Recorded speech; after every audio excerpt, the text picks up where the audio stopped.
Ma'asyiral muslimin rahimakumullah. Ada seorang tabi'in yang bernama Sa'id ibnu Musayyib. Tabi'in ini terkenal sebagai orang yang sangat menjaga sholatnya, orang yang sangat concern, sangat serius dalam sholatnya.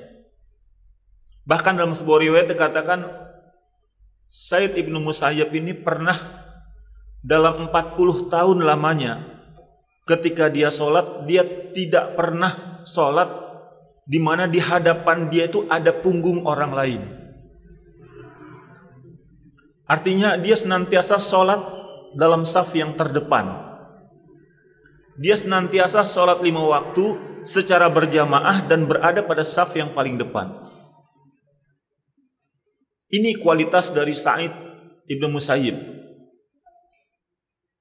Nah, ada satu perkataan Sa'id ibnu Musayyib yang dia mengatakan lebih kurang seperti ini. Dia katakan, tidak ada yang aku takuti di dunia ini daripada seorang wanita. Itu dia katakan. Dia mengatakan sesungguhnya tidak ada yang lebih aku takuti daripada seorang perempuan di dunia ini. Ketakutan model apa yang dikhawatirkan oleh seorang Sa'id ibnu Musayyib? Ketakutan akan fitnah dari wanita. Padahal ketika mengatakan seperti ini, ketika mengatakan kata-kata ini, Sa'id ibnu Musayyib itu sudah berusia lebih dari 70 tahun.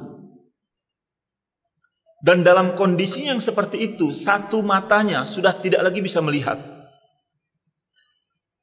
Dan satu mata yang masih tersisa, itu kabur dia melihatnya. Jadi dari dua matanya, satu tidak bisa digunakan untuk melihat lagi, yang satu udah kabur untuk melihat. Tapi kemudian dia menyatakan hal itu, tidak ada yang aku khawatirkan, yang aku takutkan melebihi perempuan. Artinya apa? Hadirin hamba Allah yang berbahagia, salah satu yang perlu kita waspadai di antara sekian banyak fitnah adalah fitnah wanita.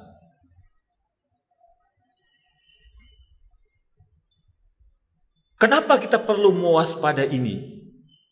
Karena Allah sendiri mengatakan di dalam ayat yang tadi saya bacakan, di dalam surat Ali Imran ayat ke-14, Allah SWT mengatakan, A'udzubillahi minasyaitonirrajim, zuyyina lin-nasi hubbus syahawati minan nisa. Dijadikan indah bagi pandangan-pandangan manusia kecintaan terhadap yang pertama kali minan nisa. Kecintaan terhadap wanita, kecintaan terhadap lawan jenis.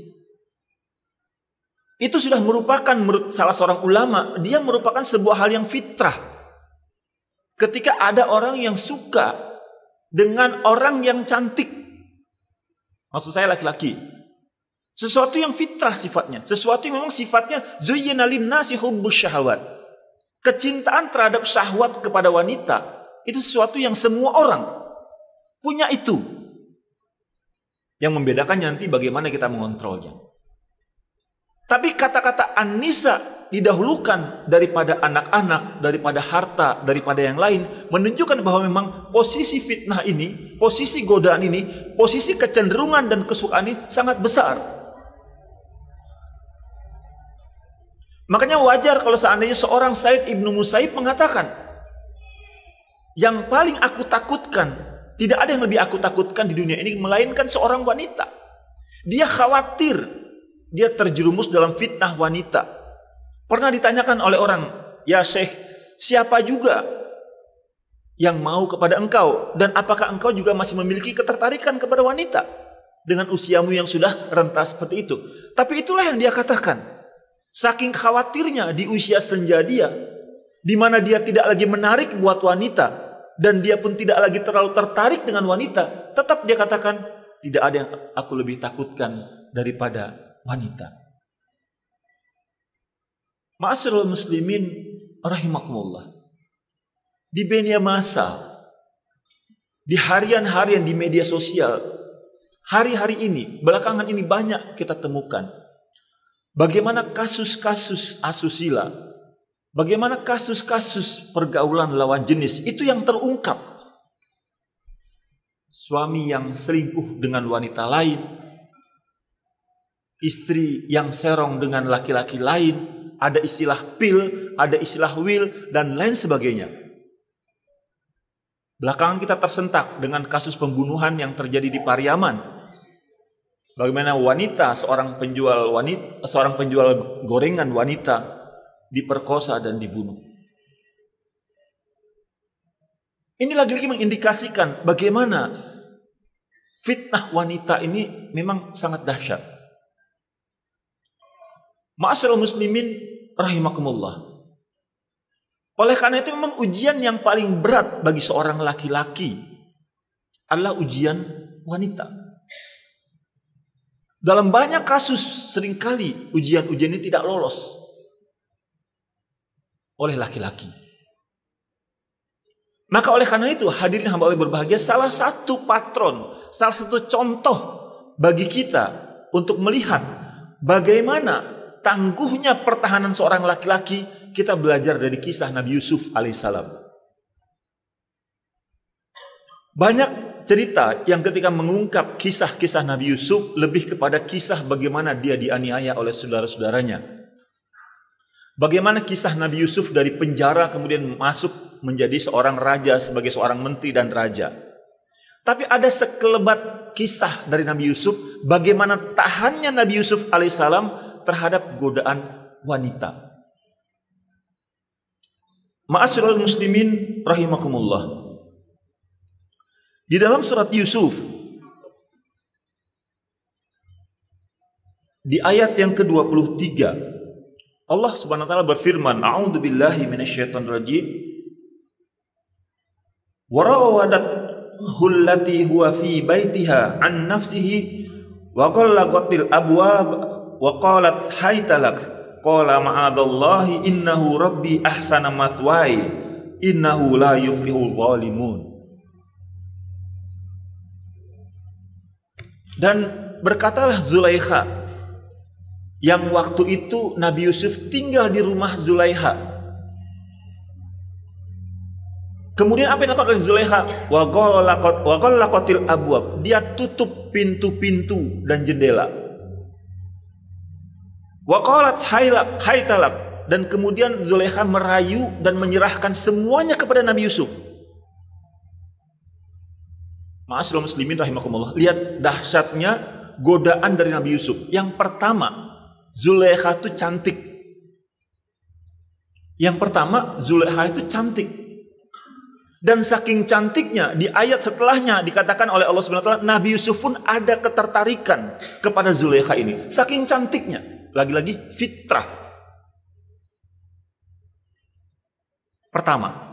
Godaan yang kedua, Zulaikha itu menanam budi yang banyak kepada Nabi Yusuf. Orang terhadap seseorang yang telah menanam budi begitu banyak, muncul rasa euh pakeuh, muncul rasa tidak enak, muncul rasa nggak akan mau menolak permintaan, muncul rasa hutang budi. Itu yang menyelimuti hati Nabi Yusuf. Karena Nabi Yusuf tinggal di rumah Zulaikha. Banyak jasa-jasa Zulaikha kepada Nabi Yusuf. Itu cobaan yang kedua. Pertama, Zulaikha cantik. Yang kedua, Zulaikha menanamkan budi yang banyak kepada Nabi Yusuf. Yang ketiga, Zulaikha menutup pintu. Tinggal mereka berdua.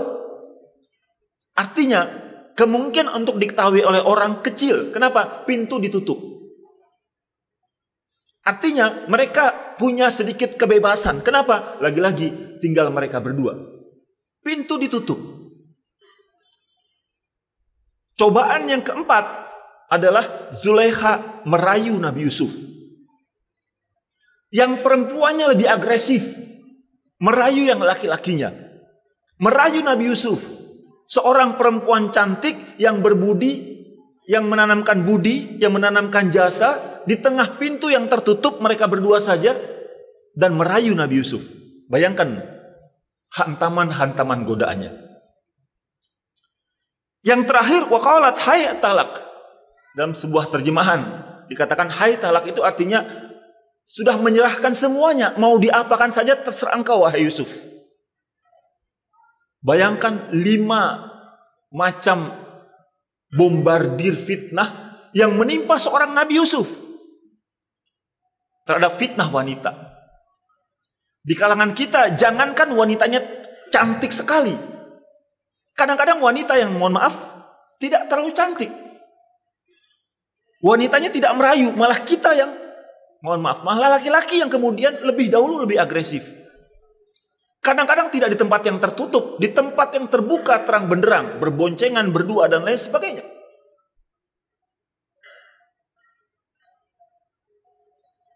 Ini Nabi Yusuf 5 hal ini. Tapi kemudian apa kata Nabi Yusuf? Qala ma'adallah. Semuanya aku berlindung kepada Allah dan Allah menjagaku. Innahu rabbi ahsana maswai. Sesungguhnya Allah adalah sebaik-baik yang menjaga, yang memelihara. Innahu la yuflihu zalimun. Allah tidak menyukai orang-orang yang berbuat zalim. Ma'asyiral muslimin rahimakumullah. Oleh karena itu, sebagai penutup, khatib ingin mengingatkan kepada diri khatib pribadi dan kepada kita semua. Diri kita tidak aman terhadap fitnah yang namanya fitnah wanita. Kalau seorang Said Ibnu Musayyib tadi di usia senjanya saja memesankan kepada kita, hati-hati dengan fitnah wanita. Hati-hati ketika kita berdua saja dengan wanita, dengan alasan apapun. Urusan kantorkah namanya, urusan kuliahkah namanya. Hati-hati berkhalwat dengan wanita. Karena yang ketiganya bisa jadi setan masuk. Hati-hati cover kita kemudian berkhalwat, bercampur baur laki-laki dengan perempuan, duduk berdampingan atas nama reuni kah namanya, atas nama pertemuan SMA kah namanya, dan lain sebagainya. Hati-hati, karena itu sangat rawan disusupi oleh fitnah, lagi-lagi fitnah wanita. Tutuplah aurat kita, terutama wanita mungkin. Kenapa? Karena wanita itu, semua yang ada pada wanita dijadikan pandangannya indah oleh Allah Subhanahu wa taala. Itulah sebabnya kenapa masalah aurat sangat detail Allah tujukan kepada wanita, karena memang seluruh tubuh wanita Allah jadikan indah. Kita khawatirkan keindahannya tadi kemudian bisa menggoda syahwat kita yang secara asasi, ya secara fitrah sudah ada ketertarikan manusia terhadap lawan jenisnya. Oleh karena itu, hadirin hamba Allah yang berbahagia, di sini khatib mengajak kepada diri kita dan kepada kita semua, marilah sama-sama kita tingkatkan ketakwaan kita tingkatkan bagaimana interaksi kita terhadap lawan jenis kita. Jangan mudah memandang hal-hal yang memang tidak halal bagi kita. Jangan sampai kita berlama-lama kepada orang-orang yang memang tidak halal bagi kita. Terkadang berdua-dua membicarakan intens pada masalah-masalah yang tidak prinsip, itu juga memberikan peluang bagi kita untuk terjerumus, untuk terkena kepada perangkap wanita. Hati-hati kepada ada seorang wanita yang kemudian curhat masalah rumah tangganya kepada kita. Karena itu membuka panah-panah setan. Kenapa dia curhat kepada kita yang laki-laki terhadap persoalan rumah tangganya? Itu bidikan-bidikan panah setan. Banyak sekali kasus-kasus yang terjadi, perselingkuhan-perselingkuhan yang terjadi diawali dengan seorang wanita yang curhat kepada laki-laki lain. Dan kemudian sang laki-laki merasa dirinya menjadi pahlawan dan akhirnya terjadilah hal-hal yang tidak diinginkan. Ma'asyiral muslimin rahimakumullah. Di dalam salah satu ayat Allah Subhanahu wa taala mengingatkan kepada kita, wala taqrabuz zina. Jangan kamu dekati zina. Zina yang Allah larang adalah mendekatinya. Oleh karena itu segala hal-hal yang pada akhirnya menggiring kita kepada perbuatan zina harus kita jauhi. Apa itu diantaranya? Menjaga pandangan. Ya, jangan sampai kita tidak menjaga pandangan kita, menutup aurat, menjauhi berkhalwat. Tidak kemudian kita berdua-duaan dengan wanita. Kemudian tidak kemudian kita dengan lawan jenis kita melakukan pembicaraan-pembicaraan yang tidak perlu. ngobrol yang tidak perlu, yang pada akhirnya timbul kelezatan kita dari hasil pembicaraan itu. Kita menunggu-nunggu WhatsApp dari dia, kita menunggu-nunggu telepon dari dia. Lezat sekali rasanya suara dia di telinga kita. Hati-hati, itu perangkap-perangkap setan sudah mulai bekerja. Na'udzubillah min dzalik. Akhirnya kita berlindung kepada Allah Subhanahu wa taala. Semoga Allah Subhanahu wa taala menyelamatkan kita dari fitnah apapun yang ada di dunia ini, terutama fitnah yang terbesar, yaitu fitnah wanita. Fa'tabiru ya ulil absar la'allakum turhamun.